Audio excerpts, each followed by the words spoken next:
Hi guys, well guess what happened? Santa has brought back the Orion spacecraft. There it is. So let's take a quick look at the Orion, how it looks right now, at least how it looked this morning with some of the panels missing, and give you a brief tour of what we have right now with the Orion spacecraft that's just come back from the moon.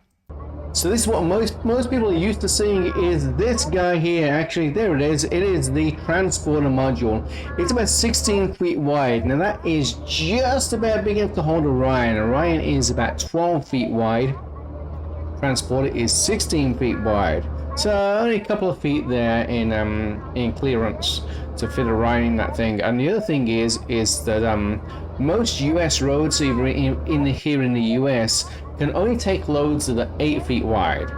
So for whatever reason, NASA decides to transport this thing across the country on a flatbed truck.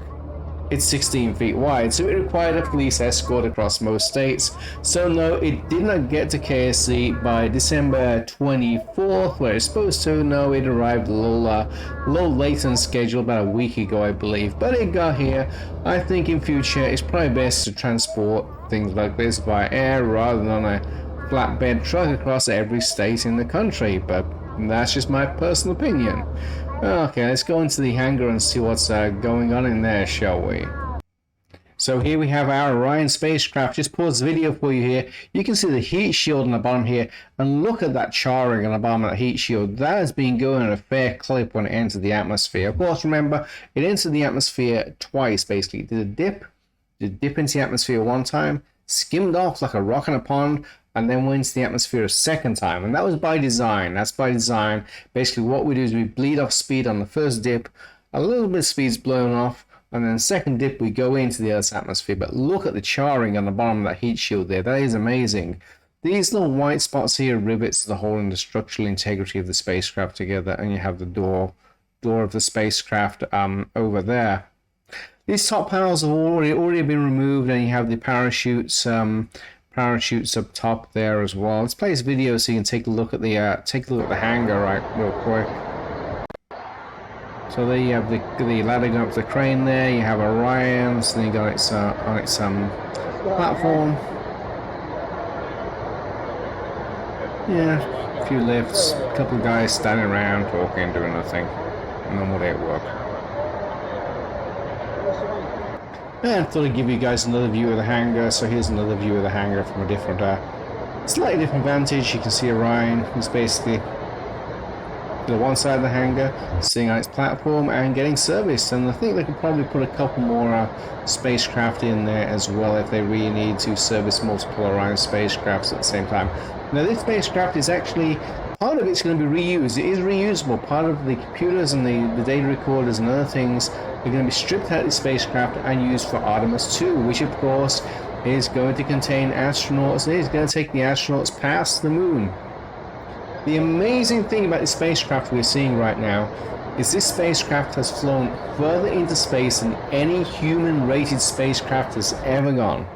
So it's gone past the moon, it's gone then some. It's gone a lot further than the Apollo spacecraft went. It's gone a lot further out than the Apollo, all the way past the moon and shooting back.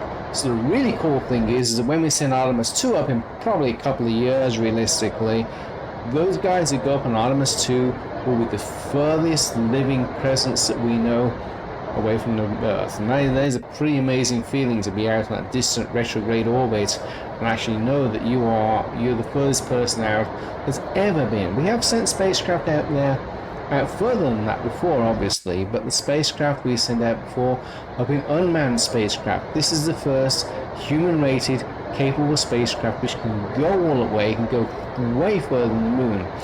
One of these could potentially make it to Mars if we equipped it properly. So this is an amazing machine. It has amazing potential, has an amazing future with us, and we're going to be flying Orion for a very, very long time, I believe. So for those of you that don't know this, Orion was actually launched on the Space Launch System, or the SLS, which is a rocket that I helped design and build to a certain extent. So here's a picture of SLS, right? Let's bring up a picture of SLS for you, actually, sorry.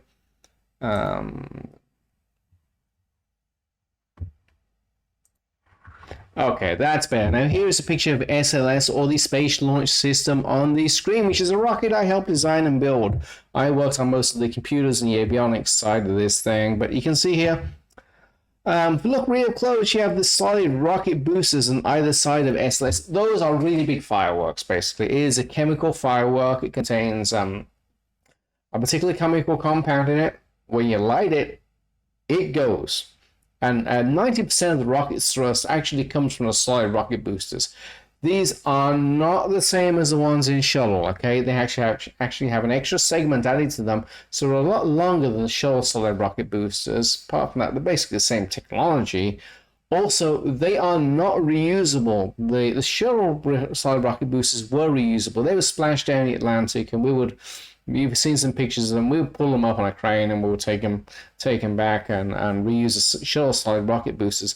These, because they're traveling so much faster, are not reusable. They just burn up over the Atlantic and they're done. Okay, this orange thing you can see right here in the middle, the big orange cigarette thing, that is the core stage. There's basically a big fuel tank with 4 engines at the bottom that propel it upwards. That's essentially all it is. Liquid oxygen, liquid hydrogen tank, 4 engines at the bottom.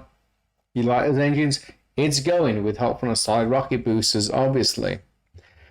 This little thing here, this little part where it dips in here at the top, don't know if you can see that. That is the ISA, or interstage adapter, basically. Complicated word for it connects the top with the bottom, basically. That's essentially all the ISA does, and there's ICPS up there and other things like that. The ICPS is that little thing there just above the interstage adapter. That is what sends us to the moon and back, basically. Orion is that little part there. That's what we were looking at just now, is that little part there. That's Orion. And that huge tower you see sticking up above it, that is a launch abort system. Launch abort system is another big firework. Basically what would happen is, if the computers detect something wrong, and I actually know the guy that's working in those computers, he sits across from me. If those computers detect something really bad is happening to the rocket, it fires those thrusters on that launch abort system within a few milliseconds. And if you're in that rocket, you're going up. It's basically going to separate just beneath Orion. You're going up and you're going to be jettisoned, and you'll end up in the Atlantic. Have hopefully a nice little soft splashdown in the Atlantic with a bunch of parachutes. I'm sure if that ever happened to you or me, it would be a very traumatic experience. You're being shot off a rocket at God knows what speed, and then you're coming back down in the ocean in a few space of probably a minute, probably a few minutes. You do not want the launch abort system to activate on you. It is probably absolutely hellish, but that's what it's there for. It's a backup system in case we have a problem with the rocket on the pad, or we have a problem in a situation like this where it's just like probably 100 feet, 200 feet above the pad. Then we activate the launch abort system, get the astronauts to safety, because the number one thing in all this is maintaining the astronaut safety. We do not care if we have to waste a rocket, so what? As long as those lives on that rocket are safe, we're good. So that's the launch abort system. That's the top of the stack. Top of the stack launch abort system. Orion is directly below that. Then you have the ICPS. Then you have the interstage adapter, and then you have the core stage at the bottom, and that is SLS. So when you're looking at Orion in these videos, you're just looking at a tiny little piece of the whole program. And we're not even there yet. We still have to build a lander. SpaceX is working on a lander, as you may know, and Gateway comes and goes. It may happen, it may not, depending on the week. We'll see. I'm not going to talk so much about the Gateway project, but there may be a Gateway involved there as well, which is Gateway is almost like a bus, basically, which is going to travel between the Earth and Moon, so you have a little more room on that journey. So there you go. There's SLS, there's Orion. Hope you liked the video. Click down there, like, share, and subscribe, and I'll talk to you guys soon. Thank you.